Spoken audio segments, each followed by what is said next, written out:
की गई है, लेकिन एक बार फिर संघर्ष की खबर।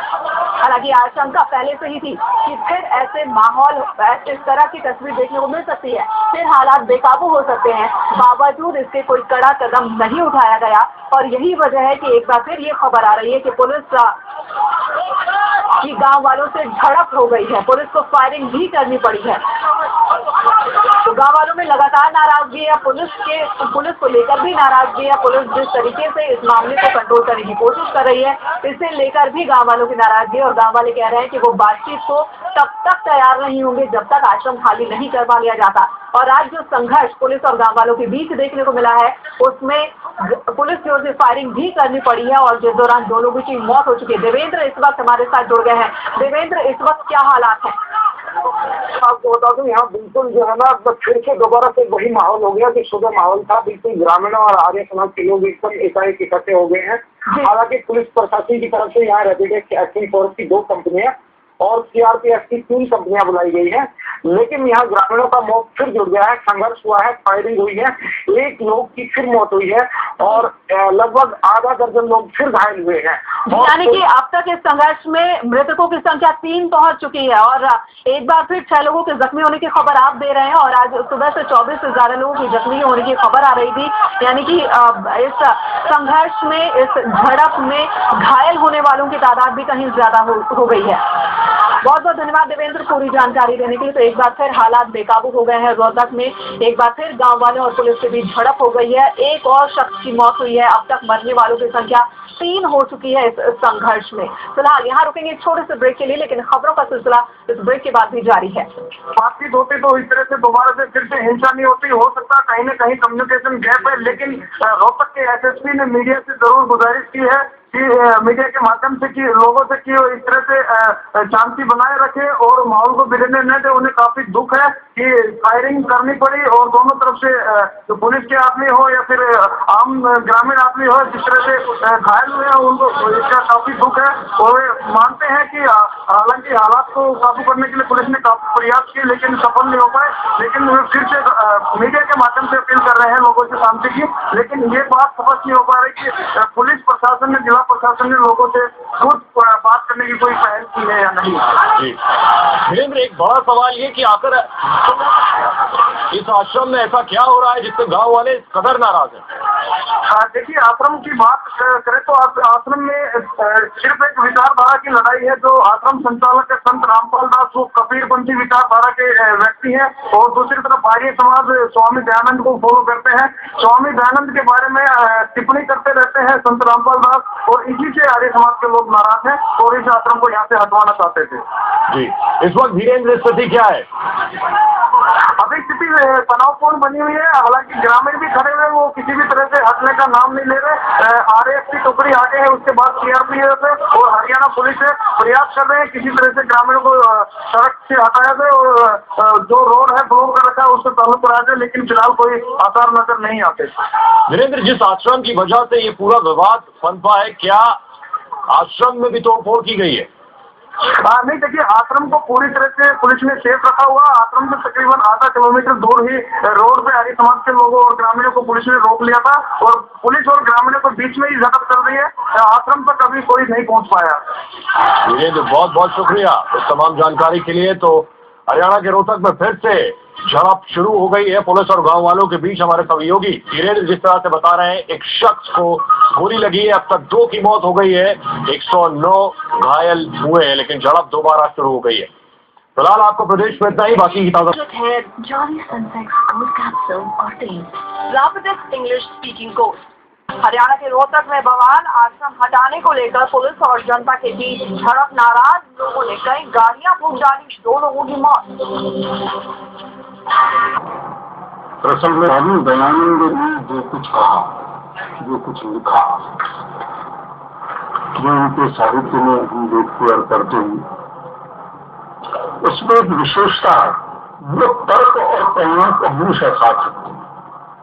स्वामी दयानंद ने कोई भी बात कही तो वो तार्किक दृष्टि से ग्रहण करते हैं और प्रमाण की दृष्टि से वेद, शास्त्र, उपनिषद और दर्शन ग्रंथों का उसमें आधार। स्वामी दयानंद की कोई भी चर्चा, कोई भी बात तर्क और प्रमाण पर खड़ी उतर दी। स्वामी दयानंद ने उपनिषदों के अतिरिक्त, दर्शन ग्रंथों के अतिरिक्त वेद को प्रथम प्रमाण के रूप में प्रस्तुत किया। यजुर्वेद का भी एक मंत्र मैं आपके सामने रखूंगा, सब पर्यगा शुक्रमकायम। अकायम, यहाँ परमात्मा को वेद में अकायम कहा, उसके शरीर नहीं है, काय नहीं है। स्वामी दयानंद इस बात को मानते हैं परमात्मा निराकार है, इस बात को कहने में कोई विचक नहीं, वे फंस गए, ऐसा नहीं है। यजुर्वेद का एक और मंत्र है, अगर एक पाद देव, यजुर्वेद का मंत्र है। और बड़ी प्रसन्नता की बात है, दोनों मंत्र उसमें सत्यार्थ प्रकाश के उसी सप्तम समुल्लास में जहां से ये प्रकरण उद्धृत कर रहे हैं, वहां दिए हैं स्वामी दयानंद दोनों प्रमाण में। लेकिन मुझे अफसोस है या मुझे ये कहने में कोई विचक नहीं है कि किसी अज्ञानता के कारण से, या अगर मैं कहूँ छल कपट से, या किसी पूर्वाग्रह से, वो ऐसा अर्थ करके लोगों को भरमाने की कोशिश कर रहे हैं। ऐसा भ्रम नहीं समझता लोगों ने, क्योंकि ये जाहिरा तौर पर बात है कि आर्यसमाज, स्वामी दयानंद और वेद परमात्मा को निराकार मानते हैं। और इसके अतिरिक्त मैं थोड़ा सा और आगे बढ़ के कहना चाहूंगा कि संत रामपाल दास जी, जिनको मानते हैं कबीर दास जी, उन्होंने अपने ग्रंथों में परमात्मा को निराकार माना और बड़ा खुल करके परमात्मा के निराकार स्वरूप का वर्णन किया है।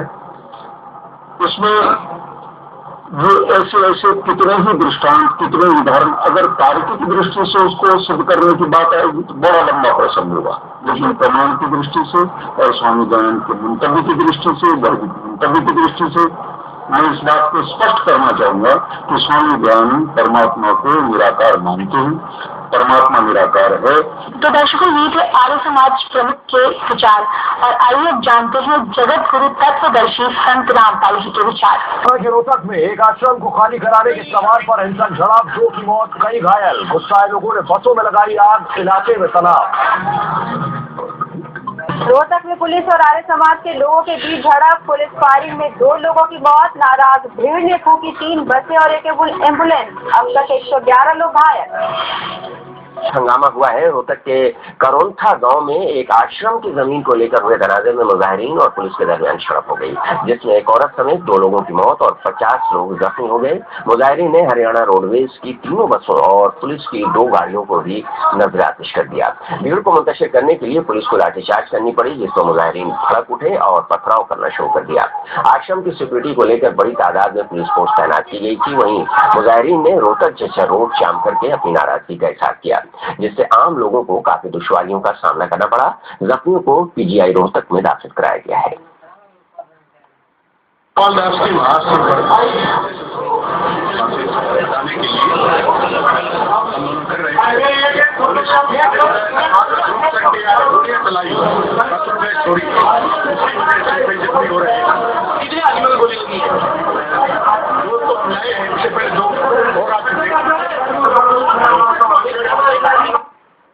और बात हल्द्वानी की प्रदर्शन के दौरान प्रदर्शनकारियों और पुलिस के बीच जमकर झड़प हो गई।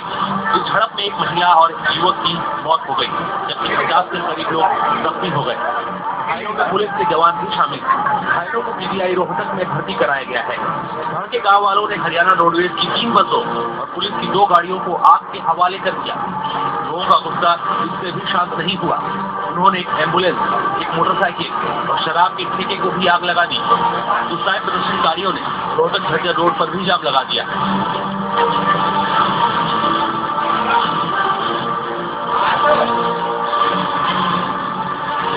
दरअसल पूरा मामला सतलोक आश्रम की जमीन और रामपाल महाराज से जुड़ा है।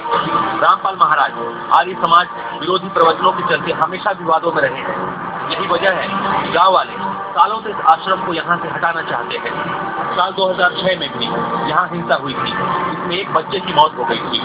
लेकिन अप्रैल 2013 में अदालत ने फैसला रामपाल महाराज के हक में दिया और पुलिस आश्रम का कब्जा उन्हें दिलाने पहुंच गई। इसी से गांव वाले भड़क गए और पुलिस पर जमकर पथराव किया। जवाब में पुलिस ने फायरिंग कर दी, इससे गांव वाले और भड़क गए। फिलहाल आश्रम की सुरक्षा के लिए भारी पुलिस बल तैनात किया गया है।